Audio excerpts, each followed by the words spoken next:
नमस्कार. बातमी 36 जिल्ह्यांची वेगवान स्वरूपात आपल्याला बघायची आहे. सुरुवात करूया.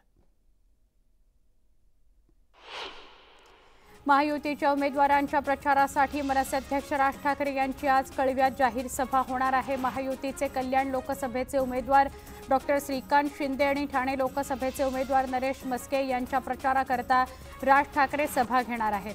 ठाण्याच्या पारसिकनगर भागात या सभेचं आयोजन करण्यात आलंय. तर सभेपूर्वी राज ठाकरे शिवसेनेचे दिवंगत नेते आनंद दिघे यांच्या टेंभी नाका इथल्या आनंद आश्रमाला भेट देणार आहेत.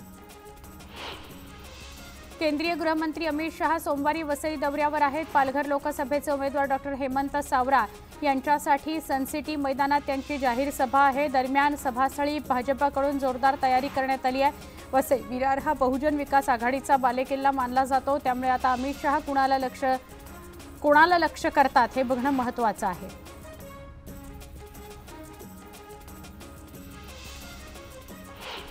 देशात वारं बदलतंय. 4 जूनला आम्ही सरकार बदलणार आहोत असा विश्वास शशी थरूर यांनी व्यक्त केला. ही निवडणूक सर्वसाधारण नाहीये. भारताचा आत्मा जिवंत ठेवण्याची निवडणूक आहे.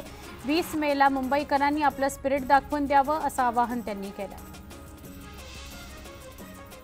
मोदींना मत म्हणजे गुलामगिरीला मत असून आपण पुढच्या पिढीला गुलामगिरीकडे ढकलत असल्याची टीका मल्लिकार्जुन खरगेंनी केली. भाजपला रोखण्याकरता काँग्रेसला जिंकवणं गरजेचं आहे असं ते म्हणाले. भाजपला पुन्हा सत्ता दिल्यास भारताचा नकाशा ओळखणं कठीण होईल अशी टीका प्रकाश आंबेडकरांनी केली. मोदी सत्तेत आल्यापासून देशावरील कर्ज वाढल्याचा आरोप त्यांनी केला. यापुढे निवडणूक लढवणार नाही, मला निवडणूक लढवण्याची इच्छा नाही अशी घोषणा ज्येष्ठ नेते एकनाथ खडसे यांनी केली. मात्र मरेपर्यंत मी राजकीय संन्यास घेणार असल्याचंही ते म्हणाले. रोहिणी खडसे यांनी मी भाजपत येण्याचं आवाहन केलं होतं पण त्यांना ते मान्य नाही असं ते म्हणाले. महाराष्ट्रातलं वातावरण महायुतीच्या बाजूनं नाही असं वक्तव्य रोहिणी खडसेंनी केलं. महाविकास आघाडीच्या सभांना जो प्रतिसाद मिळतोय ही बदल घडण्याची नांदी असून त्याकरता पंतप्रधानांना प्रत्येक मतदारसंघात सभा घेण्याची गरज पडत असल्याचा टोला त्यांनी लगावला. कुणाला निवडून देण्याऐवजी कुणाला पाडायचं हा आमचा कार्यक्रम ठरल्याचं म्हणत मनोज जरांगे यांनी काही उमेदवारांना थेट इशारा दिला.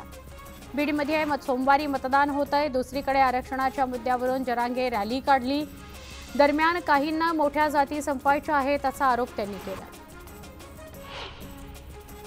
नाशिकचे काँग्रेस पक्षाचे माजी जिल्हाध्यक्ष डॉक्टर तुषार शेवाळे यांनी भाजपमध्ये प्रवेश केला. भाजप प्रदेशाध्यक्ष चंद्रशेखर बावनकुळे यांच्या उपस्थितीत हा पक्षप्रवेश पार पडला.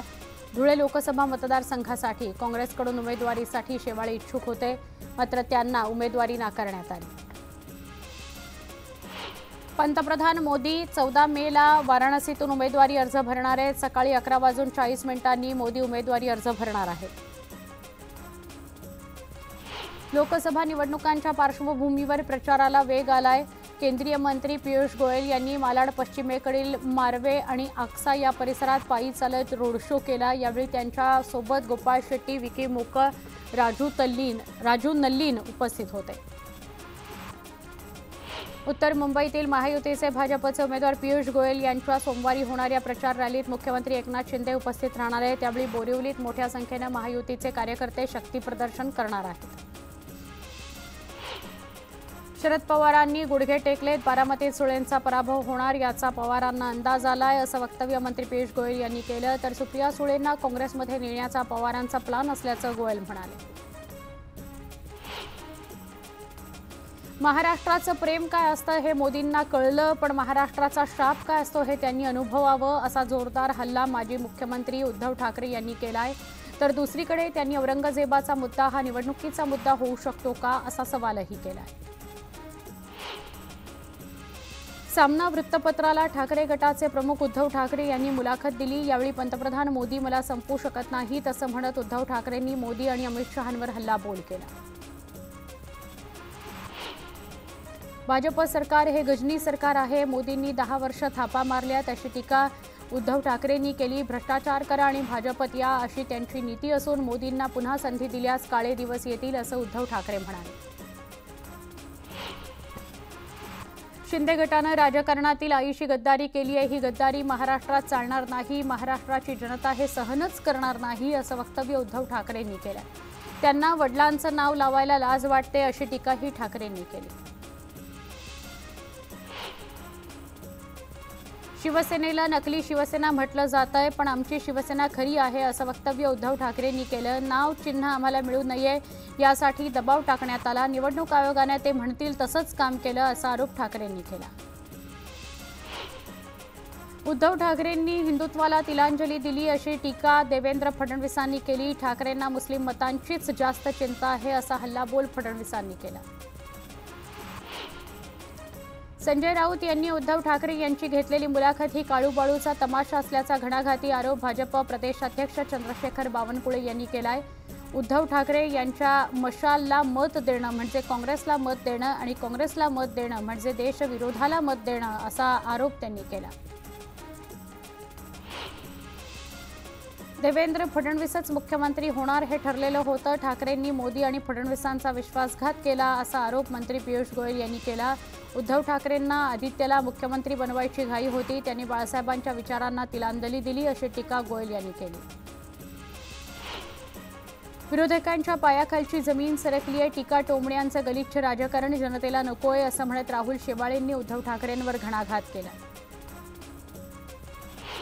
उद्धव ठाकरेंच्या मुलाखतीवर संजय शिरसाट यांनी हल्लाबोल केला। ठरल्याप्रमाणे उबाठा गटाकडून मी बोलतो आणि तुम्ही उत्तर द्या, अकेले हम आणि तुम अशी मुलाखत प्रसिद्ध झाली आहे असा निशाणा त्यांनी साधला। दिंडोरी आणि नाशिक लोकसभा मतदारसंघात 20 मेला मतदान पार पडतंय। या पार्श्वभूमीवर दोन्ही मतदारसंघातील 3750 ज्येष्ठ नागरिक आणि दिव्यांग मतदारांनी पोस्टल मतदान करत मतदानाचा हक्क बजावला। नंदुरबार लोकसभा मतदारसंघाकरता सोमवारी होत असलेल्या मतदानासाठी मतदान केंद्राच्या 100 मीटरच्या आवारात मोबाईल बंदी करण्यात आली आहे। जिल्हाधिकारी मनीषा खत्री यांनी हे आदेश जारी केलेत। मतदार, पोलिंग एजंट अथवा कुणालाही मोबाईल घेऊन मतदान केंद्रात जाता येणार नाही, तसं झाल्यास कायदेशीर कारवाईचा इशारा देण्यात आलाय। साताऱ्यात ईव्हीएम मशीन ठेवलेल्या गोदामाच्या परिसरातील सीसीटीव्ही यंत्रणा कोलमडली। या प्रकरणी शरद पवार गटाचे जिल्हा सरचिटणीस राजकुमार पाटील यांनी जिल्हाधिकाऱ्यांकडे तक्रार केली आहे। जिल्हाधिकारी जितेंद्र डुडी यांनी सीसीटीव्हीच्या ठेकेदाराला कारणे दाखवा नोटीस बजावली आहे। वर्धा जिल्ह्यात विजांचा कडकडाट आणि वादळी वाऱ्यासह जोरदार पाऊस झाला। वादळी वाऱ्यामुळे रोठा इथल्या एका घराचं छत उडालं असून रोहणखेडा इथं वीज पडल्यामुळे बैल जोडीचा मृत्यू झालाय, तर पावसामुळे मोठ्या प्रमाणात उन्हाळी पिकांचं नुकसान झालंय। नांदेड जिल्ह्यात वादळी वाऱ्यासह जोरदार पाऊस झाला। हवामान खात्यानं पावसाची शक्यता वर्तवली होती, त्यानुसार जिल्ह्यात दुपारनंतर 1.5 ते 2 तास पाऊस बरसला।